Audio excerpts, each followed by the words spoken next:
throughout history, we see the fall of individuals and peoples that were, at least partly, because of un-Islamic things that they were doing. Now, we can say that natural disasters befall the good and the bad, but we do see things occur following groups of people getting warnings as well.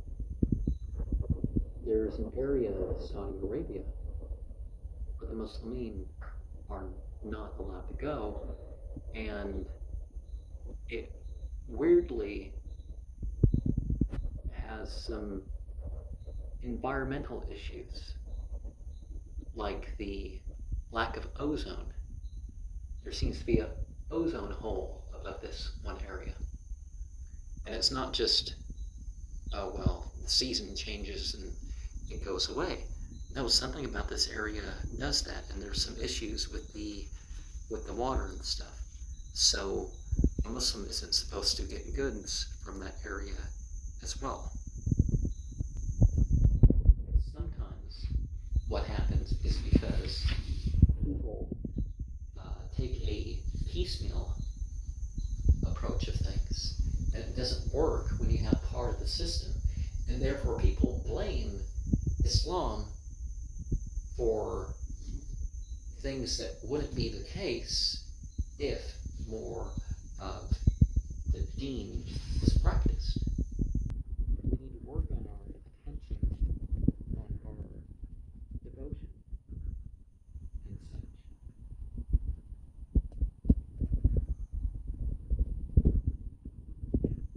And some people get to such a point in their sectarianism that they won't even pray a congregational prayer if somebody of some group is leading. And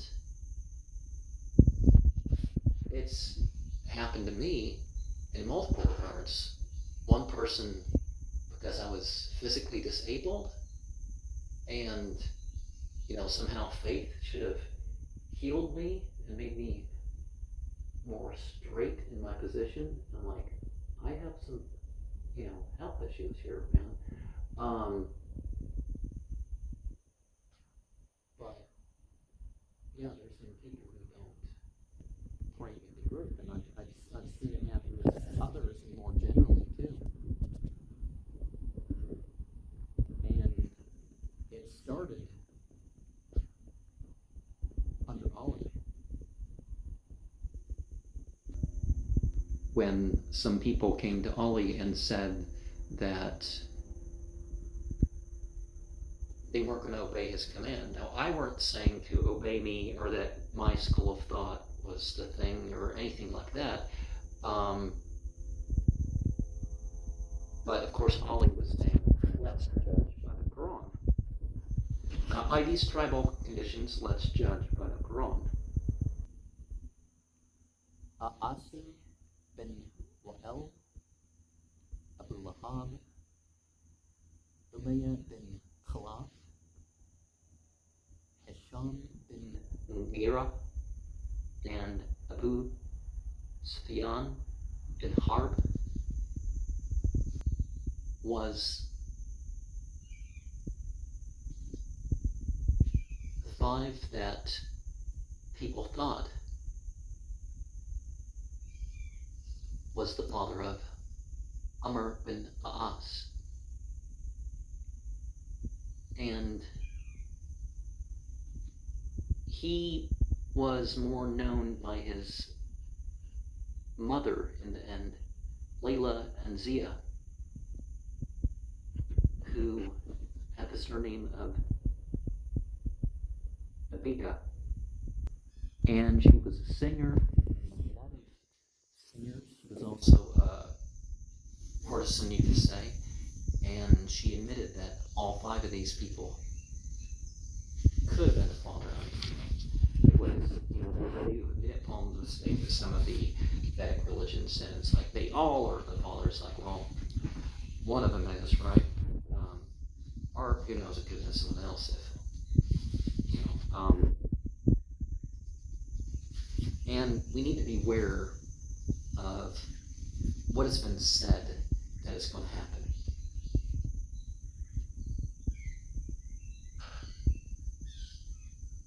You know, how we're going to respond to it, that sort of thing. But let us remember that, you know, the prophecy ability, as in predicting the future, is not something that just, whoever makes a prediction, you believe it. No, there's constant soothsayers and all that going about. We either straight up follow the predictions or base it upon the Quran and what the Prophet Muhammad said. And one of the things that those after Muhammad feared is being considered more exalted than Muhammad in some way or another. And some of the Sufi orders speak of the greater promise as you're swearing allegiance to the order, are in agreement that you're going to do this stuff as part of the group. And it's like, no,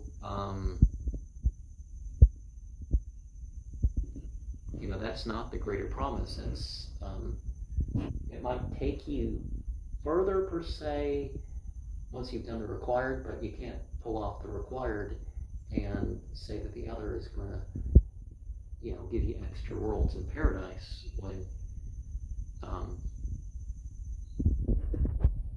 or whatever a person might say. Now, one of the things that happened in some of the battles, like Saljajan and such, was that people knew, hey, you're going to be killed.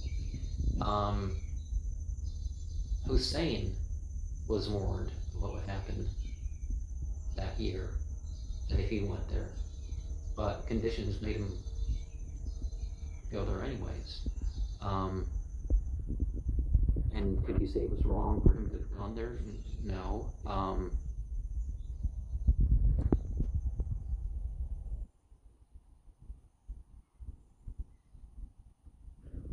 Now, if people aren't openly displaying their hypocrisy, you treat them with the decency with which you would treat somebody who would not be known as a hypocrite.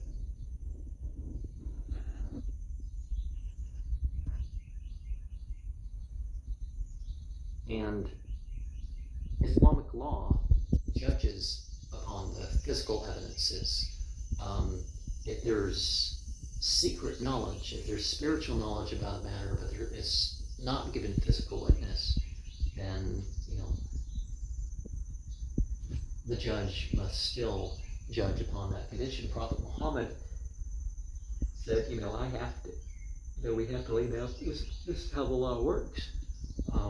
It's not that God per se reveals the thing. And just like the whole thing with Aisha, how she was left behind and caught up, and then people started to pass rumors. Nobody ever said they witnessed anything, and therefore these people, you know, eventually face their punishment and stuff like this. And God revealed to Muhammad that, you know, the rumors weren't true, but they wanted, you know, had to go through the proper channels to set an example. Just like the three that stayed back for no reason from the war and admitted the case of what was going on rather than faking it like the other people. It's like, no, there wasn't proof against the other people, but there was proof against them, so they had to be treated in a particular way.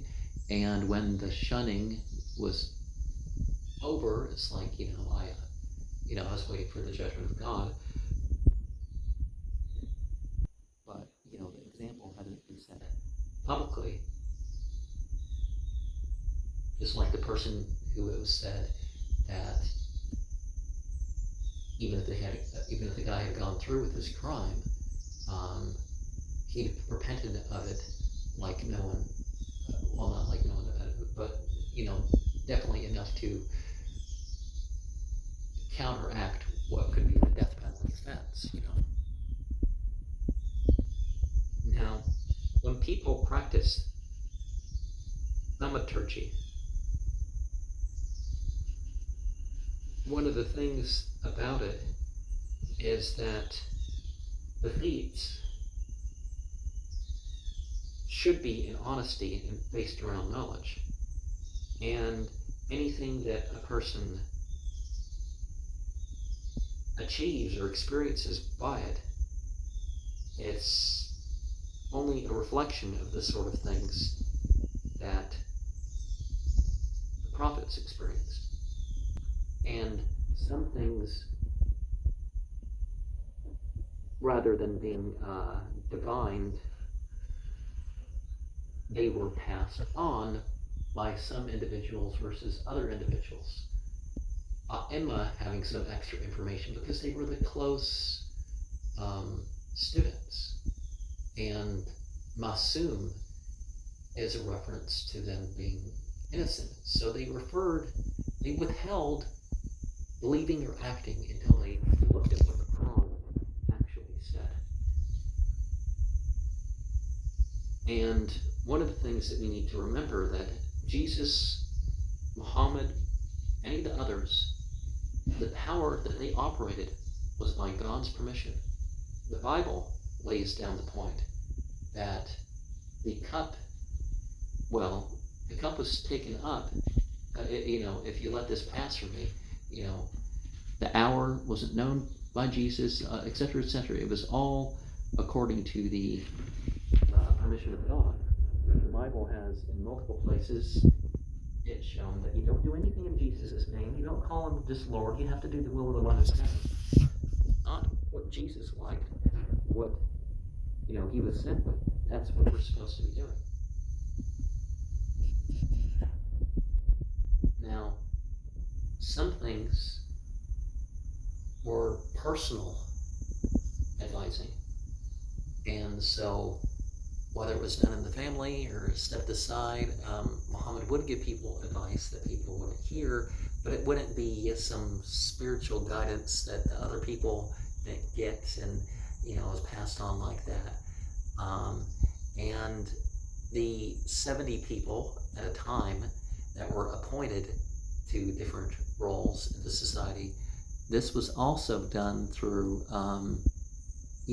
there would be conversations that would be just between them, but it wasn't, it was administrative and stuff like that. It wasn't, that they got guidance that other people didn't, but they certainly would have remembered things that some other people did. You do find that of those 70,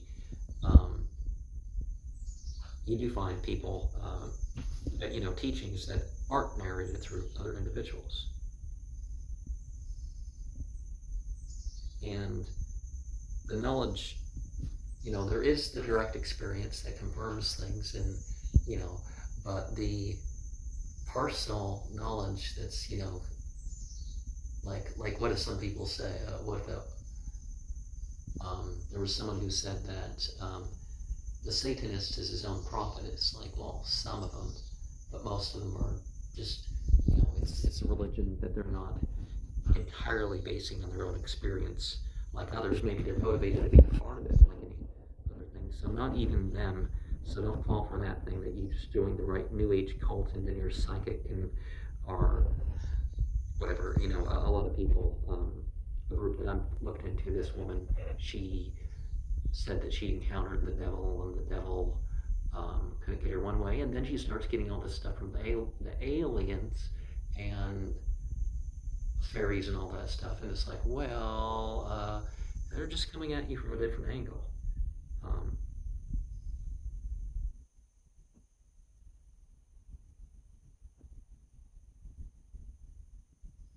And one of the things that happened when Uthman was killed, some people said, the guy was the oppressor, he wasn't perfect, or all that other stuff, and it's like, if this was really your stance, why aren't you trying to figure out who killed him or who was part of that for the sake of supporting them rather than avenging them.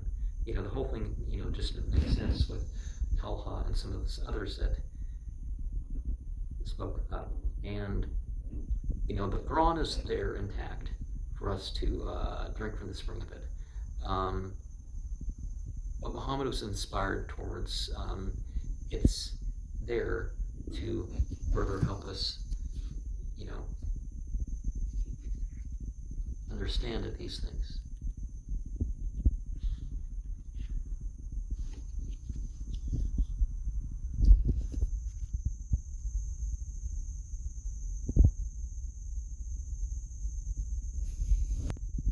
One of the things that creeped into the community is people said, oh, it's done in a group of Muslims. And this Maliki approach, or this aspect of the Maliki approach, eventually became what they call popular and political Islam, which is not, well, I mean, popular is Islam part, and it's like, that's not how it works. It's what did the Prophet actually teach? It's like, if the Prophet didn't teach that you have to be silent in this prayer, and that everybody just went quiet when the prayer came in, and even the non-Muslims, then people could hear each other. It's like, oh, well, at night things start to quiet down and people can hear. It's like, and now people just turn up the volume more and more. It's like, that's not the thing too, because if the Quran tells us to be moderate in the volume, well, that doesn't mean that we turn up the volume and it's not our voice. Some Muslim majority countries have passed laws against the prayer speakers being too loud. It's a gentle thing that people can hear and go along with, or they could not. It's not supposed to drown out anybody who's supposed to try to do something over it. Now, people aren't supposed to try to do something over it. I don't remember what verses that we're looking at. And one of the things that we remember about the political and spiritual allegiance is the point isn't about whether you were physically present or not. In my country, we have absentee voting, and it should be for the disabled, not just a convenience thing. It's like, okay, then everybody goes to town that day and have the day off. That makes sense.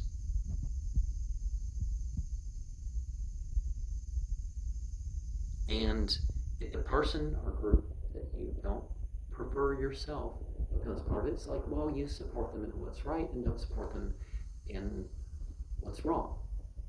And you don't let your mere personal interests prevent you from doing what is right, or lead you towards what is wrong because of, supporting the side that you're a part of.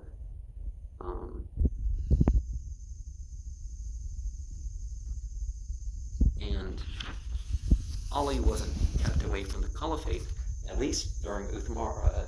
Instead of Umar and Uthman, it would have made the most sense for Ali to have been the caliph.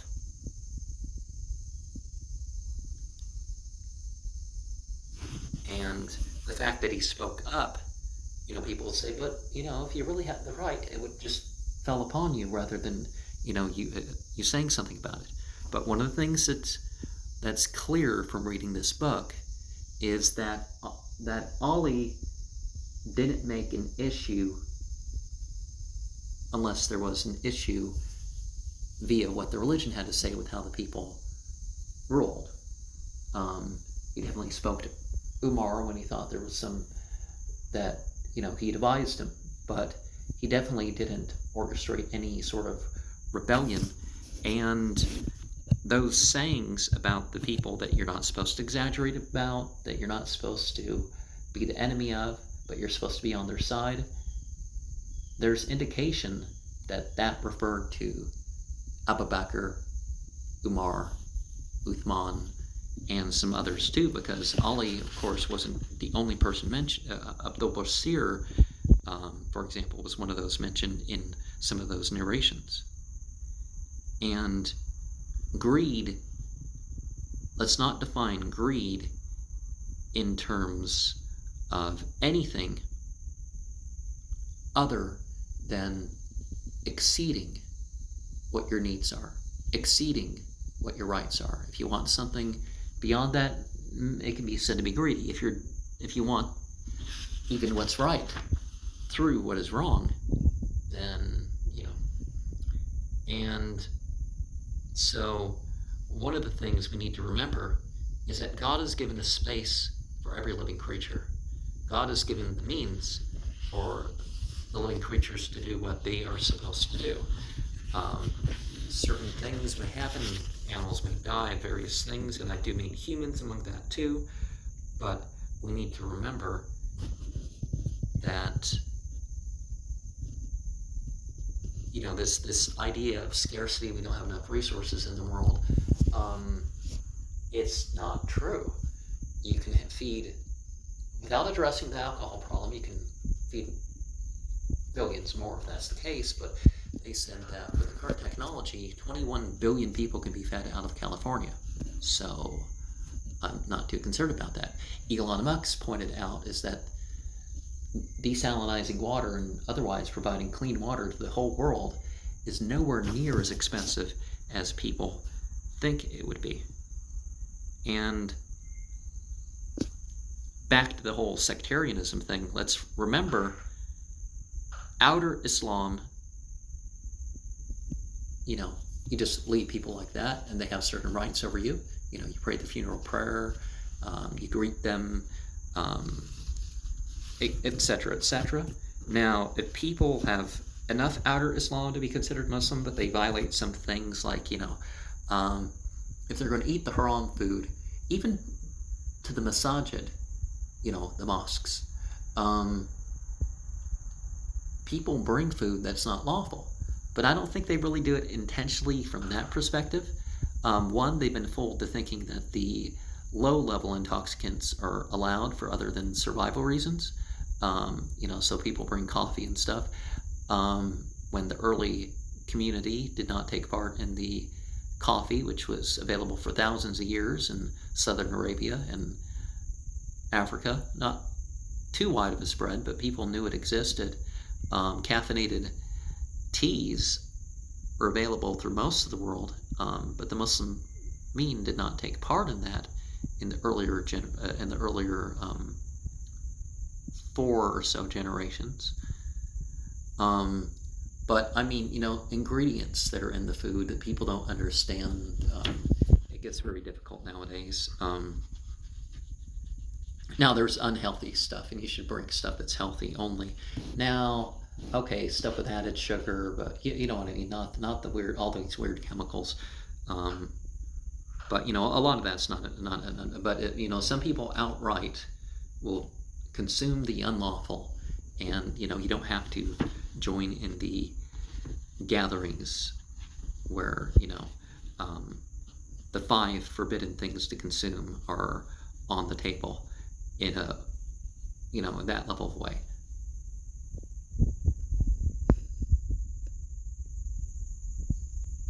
Now, Islam can be compared to a boat.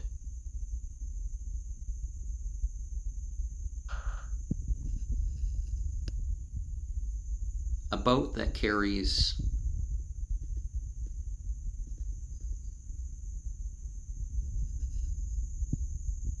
the cheap fruit of the area. A boat that brings the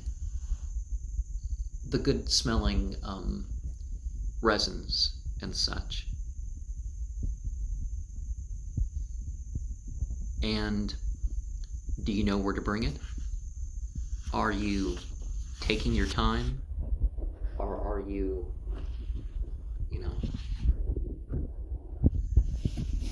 putting yourself at more risk, per se, by, not making haste? Because, out of the water, the conditions can change. There's a lot of hurricanes, for example, that, just die out, that stir up in the ocean and die out in the ocean. Prophet Muhammad showed us that it's okay to marry previously married women. Now, Muhammad did this with chaste women, so, and we're also pointed out that we can have the sexual relations with our spouses during periods of mourning. And elsewhere we learn that Islam considers such a thing meritorious. I was taking part in a conference. I mean, I wasn't one of the speakers, but you know what I mean. There were discussions with the speakers after the main events and stuff like this, and our, the sidebar of the online thing and all that. Some people looked at this thing as a Western religion. It's like, first of all, it varies what the fundamentals are. All the intolerances and stuff that people criticize religion for, that's not part of Islamic fundamentalism, because people turn to the fundamentals of Islam and look at all that stuff. And sexuality wasn't separated out. Did the Prophet receive revelation during having sex with his wives?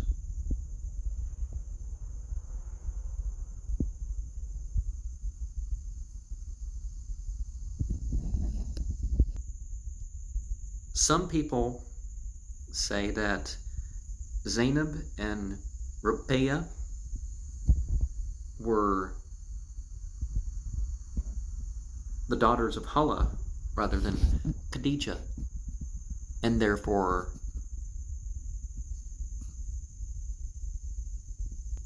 the nieces of Khadijah rather than of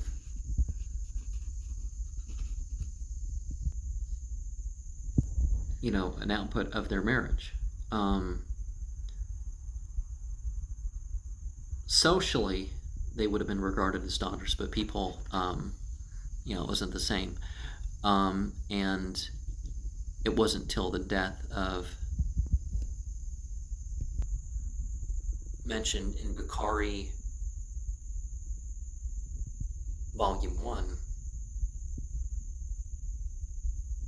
that this distinction was made clearer to the people in terms of their conduct. I mean, that the people finally got the difference between guardian and parent.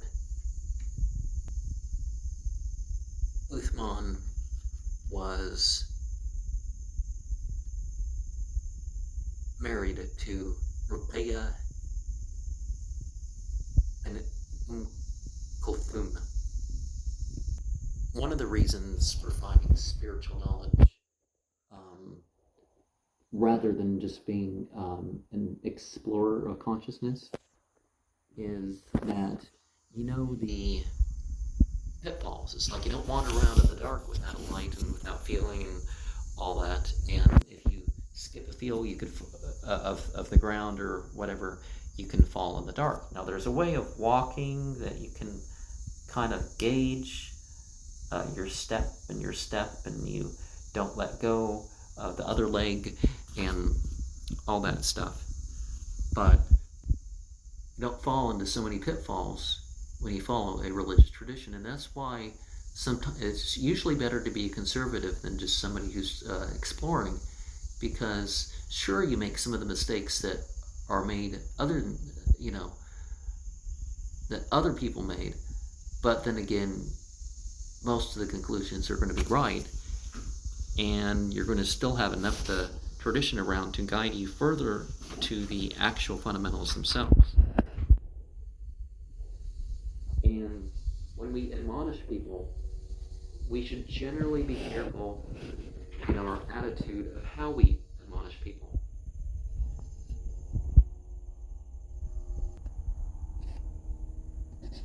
Hajar Kindi was killed. I mean, yeah. And Imrul Qais, his son, wandered about trying to get revenge. And one of the Bani Jadila, Ba'is bin Qais, drove away some of his camels.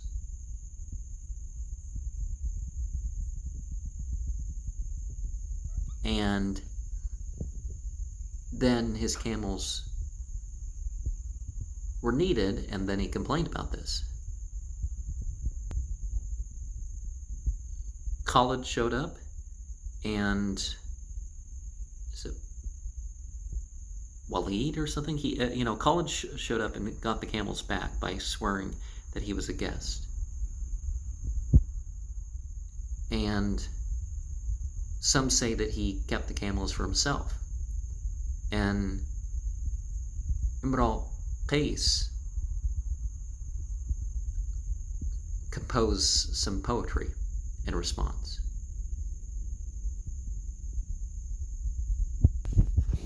And one of the things that we need to learn is that some people are taking the rights of one person or one group, and it ends up taking some rights from some others. It ends up oppressing themselves because they're denying themselves the proper gratitude. And when killing or other wrongdoing takes place, one of the things is that there's credit for those who didn't actually do things with their hands. You're responsible for your influence. When you're part of dividing, you realize what causing those divisions in the community is going to do. Sure, we may separate to our own language groups per se. Oh, these people are going to speak Urdu, and these people are going to speak Farsi, these people are going to speak Arabic. So there's some of those divisions that occur in the masajid. But when it becomes more than a conversation thing, when it becomes a sectarian thing, and maybe people get their own, set up another masjid in conflict with what Surah 9 says in regard to that. The bit about those people who set up a masjid, a mosque, as something for disunity, something breaking off on their own. They often claim good intentions. Now, if people are worshiping other than God and they've made this an official accepted thing and they schedule it and all that stuff, that's one thing. And if they do other things like the playing of musical instruments or, the self-abuse and all that stuff, you might want to step away from that too. And it's not for us to step apart in it. I don't, there was an Ahmadiyya place run by the oldest registered Islamic community in my country, and they had an opportunity to go to the building, and it's like no, I'd rather pray in the parking lot of the synagogue down the street, because this is a place that you're not supposed to set foot. And so somebody took me there, and I'm like, no, that's not the place. I think they were trying to make a point or whatever. And 9110, some people, because I'm recording this on September 11th, but that fits too, because people are making this an issue, and it's like, was it an issue with Islam, or was even the motivation of it going after innocent people? I don't think that we can say that. Hold on a second, let me find the verse. Is وَالَّذِينَ اتَّخَذُوا مَسْجِدًا ضِرَارًا وَكُفْرًا وَتَفْرِيقًا بَيْنَ الْمُؤْمِنِينَ وَإِرْصَادًا لِمَنْ حَارَبَ اللَّهَ وَرَسُولَهُ من قبل وليحلفن إن أردنا الحسنى والله يشهد إنهم لكاذبون لا تقم فيه أبدا مسجد أسس على التقوى من أول يوم الحق أن تقوم فيه رجال يحبون أن يتطهروا والله يحب المطهرين أفمن أسس بنيانه على تقوى من الله ورضوان خير من أسس بنيانه على شفا جرف هار فانهار به في النار جهنم والله لا يهدي القوم الظالمين لا يزال بنيانهم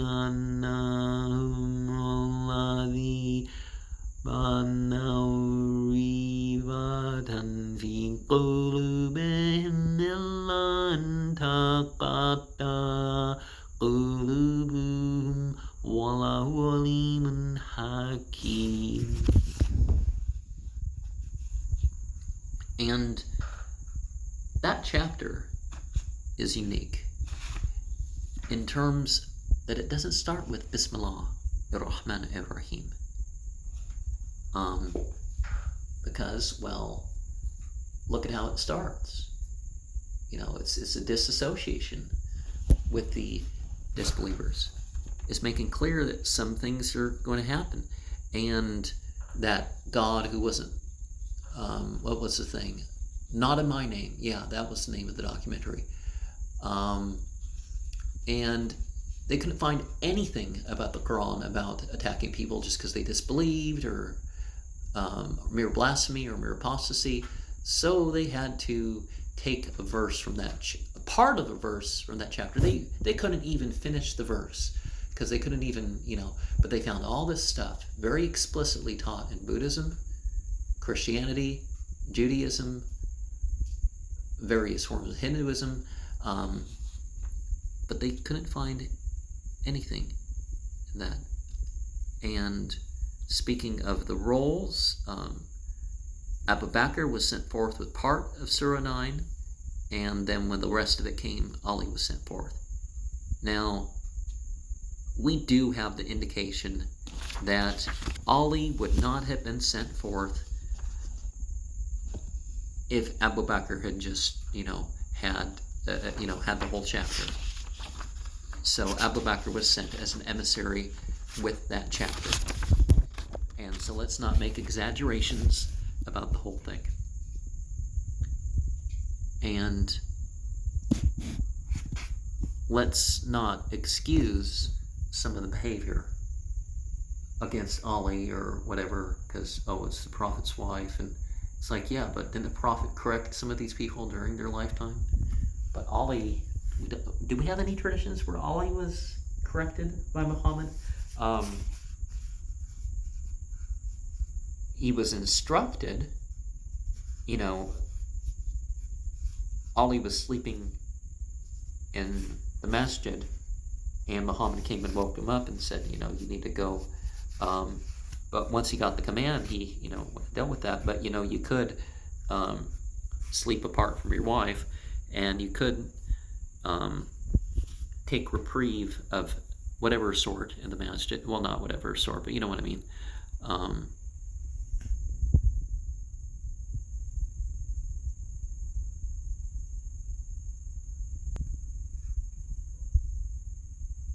Fadl bin Abbas and Ali were people that Prophet Muhammad specifically sought support for when he was in his death illness.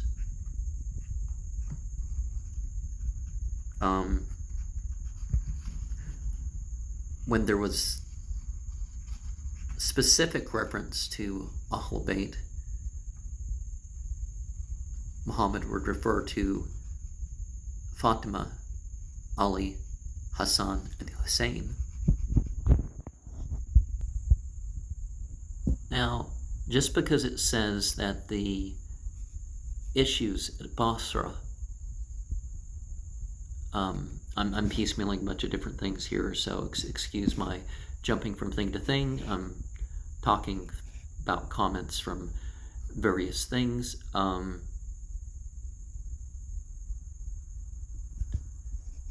But just because a woman instigated this doesn't mean that all women are like wild animals or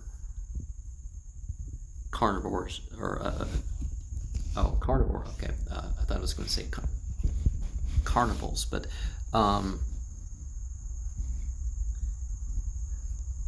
it wasn't saying this about all women. And it doesn't, when you hear of, oh, well, they fought this group of people that was led by a woman, it doesn't mean they were fought because they were led by a woman. But let's make clear here too, is the human body is an animal body. And Islam certainly admits that the beast that a person is part of, it has impulses, but are we a person of our passions, or are we a person of self-mastery?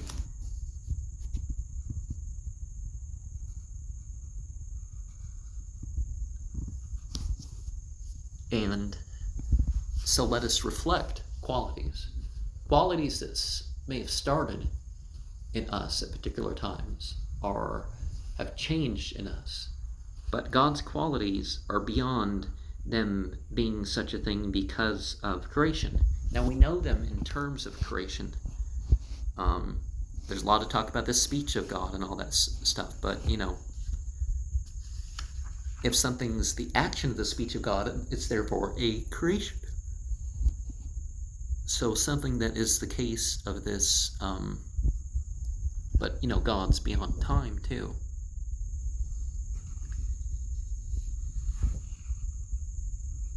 And let's not confuse like love. Well, love is not God. Other things are not God. God is loving.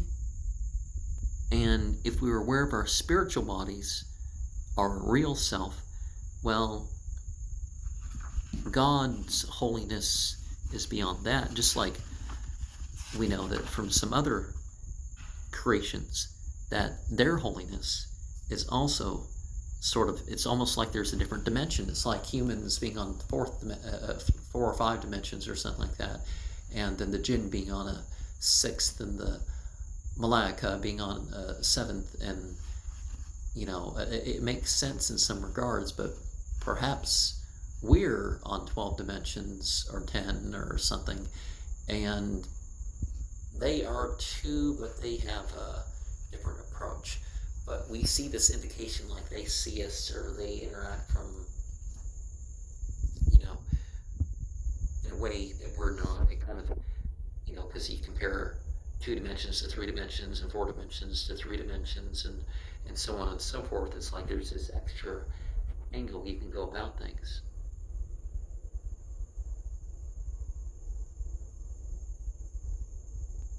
Now, no evil will come to somebody. People would say that as a figure of speech, and it's like, yeah, even if it does, it doesn't mean that there's, blame be laid on the person. So we've got to be careful of our exaggerated sayings. Like, did Muhammad ever say, may my parents or anybody else be sacrificed for you? You don't have Muhammad himself say it. 2 instances that Umar consulted Ali about was the Battle of Qadisiyah and the battles of Nahjul, because he wasn't personally inclined towards these things. And part of it was that he knew that the Persians were going to, go straight for him, for the battle. But we do know from the words indicated is that Ali spoke to him as a ruler.